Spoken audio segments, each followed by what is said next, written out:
અંજાર સચ્ચિદાનંદ મંદિરના મહંત પરમ પૂજ્ય ત્રિકમદાસજી મહારાજે આજે અષાઢી બીજના પાવન પર્વ નિમિત્તે કચ્છના નૂતન વર્ષ નિમિત્તે સૌ કચ્છીવાસીઓને નૂતન વર્ષની ખૂબ ખૂબ હૃદયપૂર્વકની શુભકામના પાઠવી છે અને આમતક પરિવારને પણ શુભકામના પાઠવી।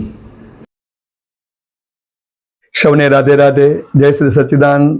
હું ત્રિકમદાસ સચ્ચિદાનંદ સંપ્રદાયના મહંત શ્રી કચ્છી નવ વર્ષ એટલે કે અષાઢી બીજ એટલે કચ્છું નવ વર્ષ જે સમગ્ર કચ્છીઓ જ્યાં જ્યાં વસતા હોય એટલે કે દેશ પરદેશ અથવા તો કોઈ પણ ભારતના ખૂણે વસતા હોય તો ચોક્કસપણે આ દિવસને યાદ કરી અને સૌ મીઠું મોઢું કરતા હોય છે। પરિવાર સાથે ખૂબ જ આનંદ ઉલ્લાસ સાથે એ પોતાનું નવ વર્ષ એટલે કે કચ્છી નવ વર્ષ અષાઢ સુદ બીજના દિવસે ઉજવતા હોય છે।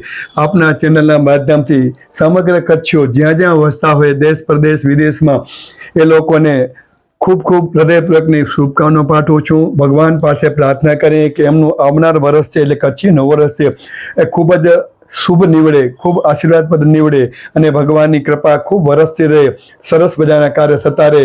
મેઘરાજા પાસે આપણે પ્રાર્થના કરીએ કે કચ્છ ઉપર મહેર કરી અને ખૂબ સરસ મજાનો વરસાદ થાય એવી આપ આ સમયે પ્રાર્થના કરી સૌને ખૂબ ખૂબ શુભેચ્છાઓ। રાધે રાધે। જય શ્રી સચ્ચિદાનંદ।